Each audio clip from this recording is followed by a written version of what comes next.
What we do here is go back to the truth. Breakthrough media. To the truth. Breakthrough media. To the truth. When I was a kid, I wanted to be rich. As I grew older, I realized that would be quite an empty life.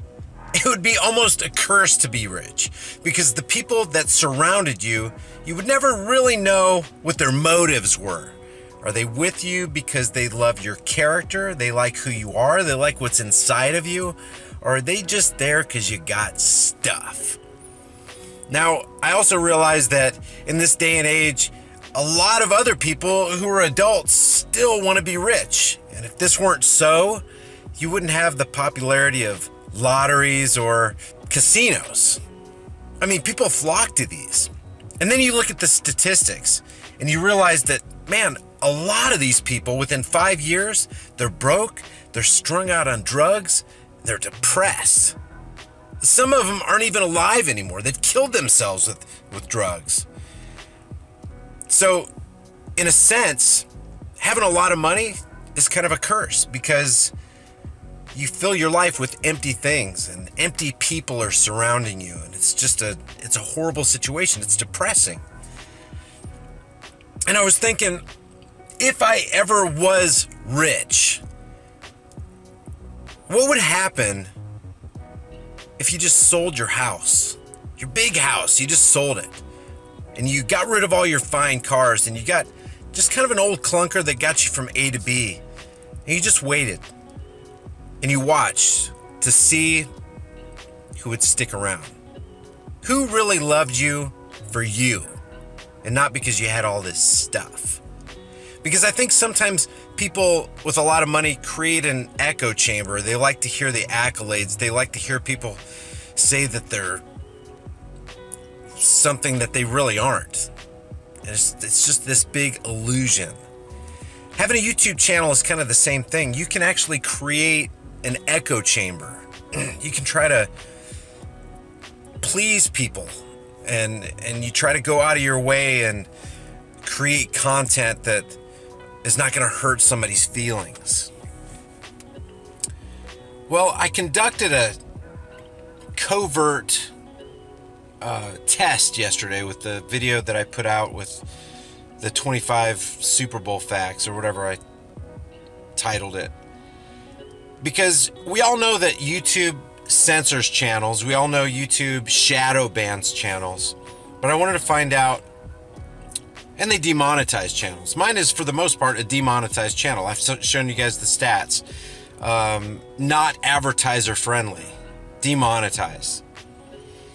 So I put out this video, and lo and behold, what I thought would happen, what I had an idea would happen, actually happened. Look at this. They gave me premium ads. Here's a premium ad. It's a skippable ad, but it's still a premium ad. And then I refresh the page, and here's another ad. And then I refresh the page again, and here's a different ad. So what is Google saying here?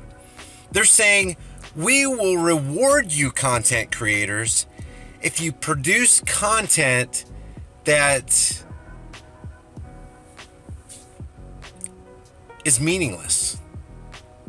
If you produce something that does not educate somebody and wake them up, we're going to reward you.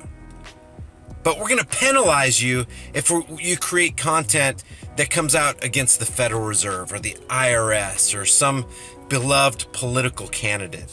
And there was a second reason that I produced that video. It's because, guys, I think we are divided on things we don't need to be divided about. I've had a lot of comments rebuking me about, what'd you do? Bump your head? Do you have amnesia? This is bread and circuses. I agree. The Super Bowl and all these sporting events, they're bread and circuses. They are distractions.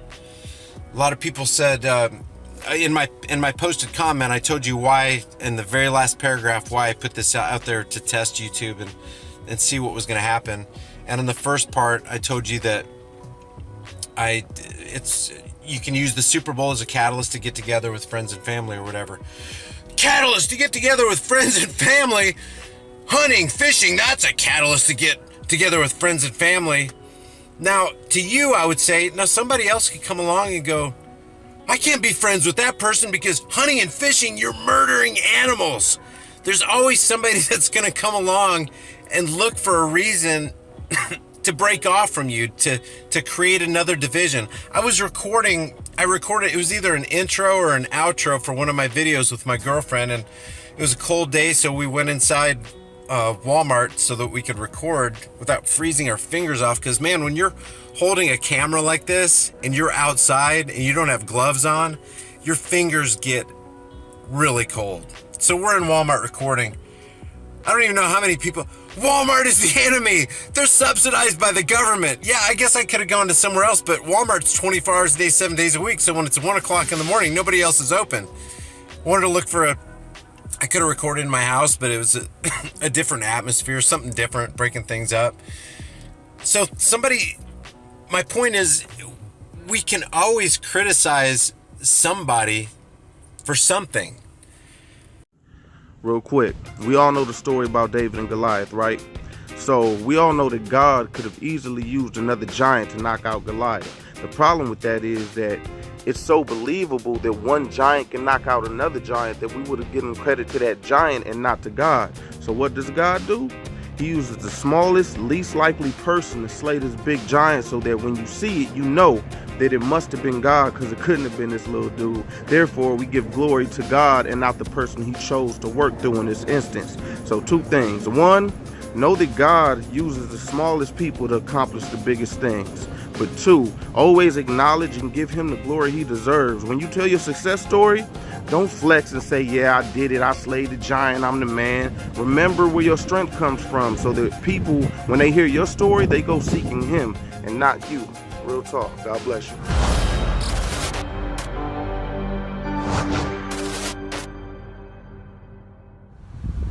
We don't check with him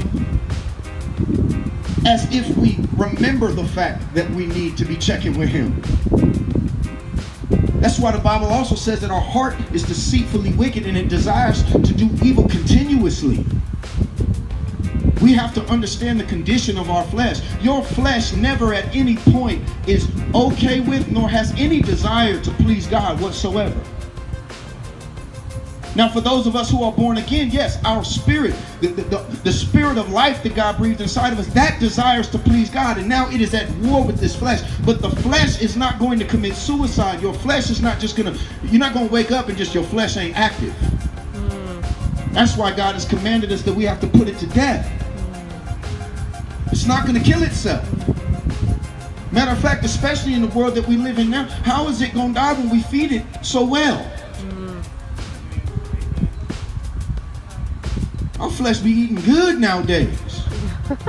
You know, for real, I mean, you can try your hardest, and even with the media and just the things that you'll see just walking down the street, your flesh is, it's a buffet out here of sin for the flesh to feed on.